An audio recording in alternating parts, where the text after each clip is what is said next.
রাখার জায়গা নেই, সেই কারণে দেখো সামসি থেকেই একটুখানি দেখলাম, তারপরে চলে যাচ্ছি। হ্যালো এভরিওয়ান, কেমন আছো? আশা করছি সবাই ভালো আছো, সুস্থ আছো। আমি একদমই ভালো নেই গো, প্রচণ্ড অসুস্থ।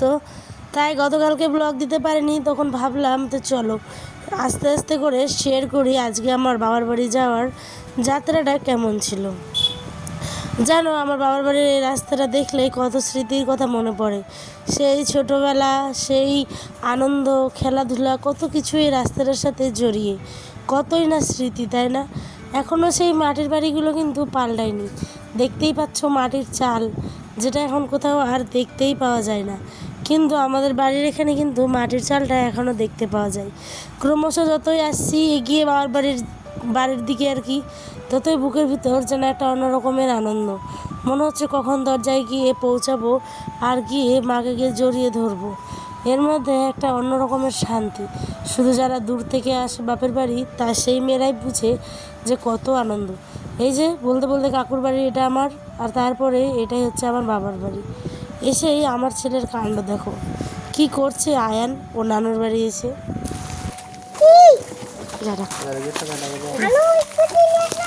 ওরে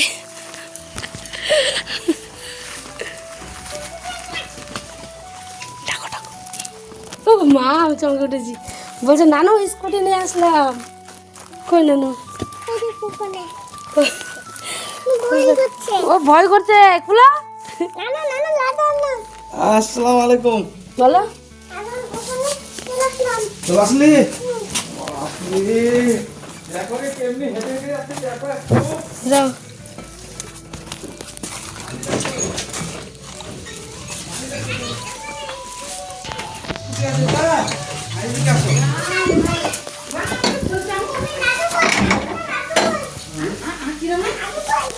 লাড্ডু কই? লাড্ডু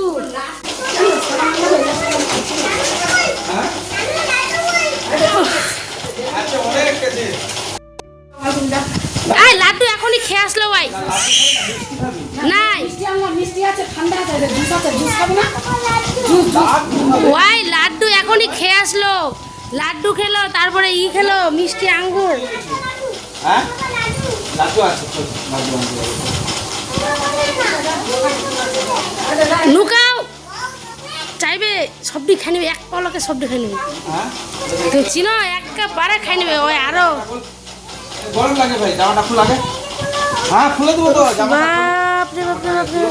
চকলেট খেলো রাস্তায় আস্তে আস্তে, আইসক্রিম খেলো, লাড্ডু খেলো, আঙ্গুর খেলো রাস্তায় আস্তে আস্তে। হ্যাঁ, দিব তো।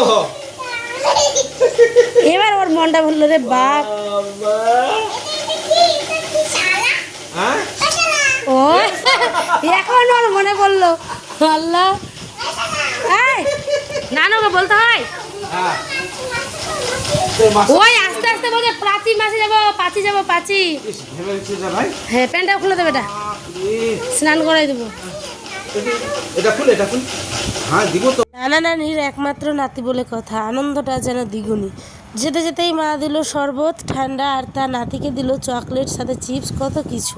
মা যেন তড়িঘড়ি করে আনন্দগুলো জোগাড় করে রেখেছে, যে কখন আসবে আর এই আনন্দগুলো ছড়িয়ে দেবো আমার মেয়ে জামাই, আমার নাতির মুখে। কথা বলতে বলতেই দেখো মা কিন্তু আজ মাছ রান্না করেছে। মাংস খুঁজতে গিয়ে একদম নাজেহাল অবস্থা। জামাই তো মাংস খাবেই না, মাছ খাবে।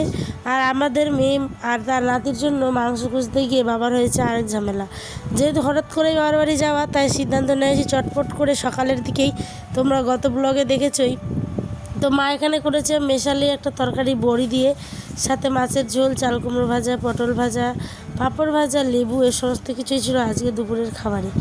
আয়ানও খাচ্ছে, সবাই মিলে খাওয়া দাওয়া হয়ে গেছে। চলো একটুখানি আমিও খেয়ে নিই।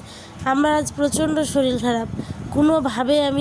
কোনোভাবে একটু এই ব্লগটা এডিট করে তোমাদের সাথে শেয়ার করছি। জানো, বাবার বাড়ি থেকে চলে এসেছে, 2-3 দিন হয়ে গেল আজ শ্বশুর বাড়িতে। এই ব্লগটা ছিলই, তো ভাবছি চলো ব্লগগুলো দিয়ে দিই তোমাদেরকেও।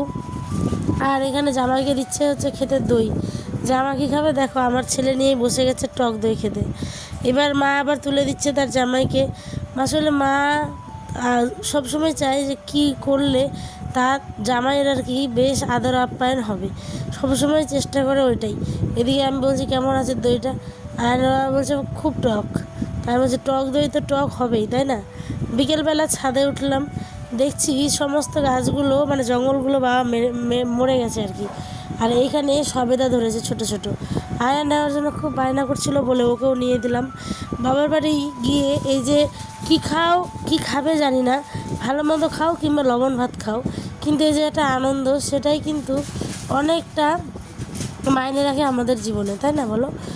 আমি যেমন অনেক দূর থেকে আমি যাই, গিয়ে আমি কি খেলাম সেটা দেখি না, কিন্তু সবার সাথে আনন্দ মজা হই হট্টগোল এটাই একটা জীবনের আনন্দ। সেটাই সব জায়গায় কিন্তু পাওয়া যায় না। এখানে দেখো জঙ্গলগুলো মারা গেছে, দেখে খুব খারাপ লাগছিল। একটা লেবু পেড়ে নিলাম আমার বর্মাদের গাছের। তারপরে চলে যাচ্ছি শামসি। জানো শামসি আমি আমার বিয়ের অনেক দিন আগে গেছিলাম, যখন আমি এইচএসে পড়তাম ঠিক তখন আমাদের তৈদুর স্যারের কাছে টিউশন থাকতো, আর আমরা তখন গেছিলাম। আয়ন বাবাকে বললাম যে চলো না একটু ঘুরে আসি। গাড়ি রাখার জায়গা নেই বলে এখানে দাঁড়িয়ে আমরা এখন গাড়ি দেখছি, ট্রেন গাড়ি। ওই দেখো ট্রেন যায়, দেখছে না তো কী করছে, দেখছে না তো। ট্রেনটা দেখলে মজা পেতো, খুব আনন্দ হতো আর কি। আসলাম, এসে নিয়ে দেখো গাড়ি রাখার জায়গা নেই, সেই কারণে দেখো শামসি থেকেই একটুখানি দেখলাম, তারপরে চলে যাচ্ছি। আয়ানের পেয়েছে প্রচণ্ড ঘুম,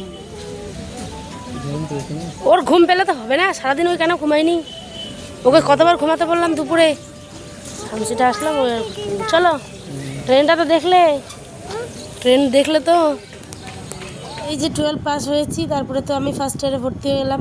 তো বহু বছর ধরে যাওয়া হয়নি শামসি। আয়নাবাকে বলছি চলো সন্ধ্যাটা একটুখানি শামসিতে কাটিয়ে আসি, ওখানে একটা মোমো টোমো খাওয়া হবে, ঘোরা হবে।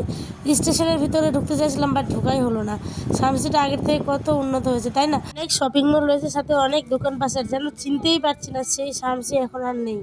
তো কী করবো, চলো অনেকটা ঘোরাঘুরি করার পর একটা দোকানে আবার বাড়ির জন্য সিঙ্গারা নিচ্ছে, আর আয়ান এখানে খাবে হচ্ছে গজা। ওই দেখিয়ে দিচ্ছে গজা, আর গরম গরম সিঙ্গারা পাচ্ছিলো গোবিন্দবার আমাদের স্কুলের একদম পাশের একটা দোকানে, জানো তো ওই দোকানটাতেই নিলাম। আর এখানে আয়না বাবা এসে দেখো শসা কাটতে বসে গেছে, ওই একটার বেশি খাবেই না সিঙ্গারা, যেহেতু অনেকটা এখন মেনটেন করছে সে, ওই জন্য আর কি। তো যাই হোক শসা খাচ্ছে, খাক, একটা সিঙ্গারা খেয়েছে, আর মাও খেয়ে দিয়ে নিল, আমিও খেয়ে দিয়ে নিলাম, একটু টিফিন করে নিয়েছি আমরা। মা বসেছে রাতে চিকেন, তার জামাই তো মাছই খাবে, চিকেন খাবে না। আর আমি তো দেখো ওই যে বসিয়ে দিলাম, রান্না করতে হচ্ছে চিকেনটা। আমার একদম শরীরটা বলছি প্রথম থেকেই যে ভালো নেই, অনেক কষ্ট করে এই ভয়েসটা দিচ্ছি, মুখটা বারবার শুকিয়ে আসছে, গলা বন্ধ হয়ে আসছে, মানে এত পরিমাণ জ্বর আর মাথা ব্যথা। তো চলো ব্লগটা এখানেই শেষ করছি, দেখা হবে আবার নতুন একটি ব্লগে। আলু সেদ্ধ, সবজি আর সাথে ছিল মাংস, এই খাওয়া দাওয়া করে রাতের ব্লগটা শেষ করছি। দেখা হবে আগামীকাল নতুন ব্লগ।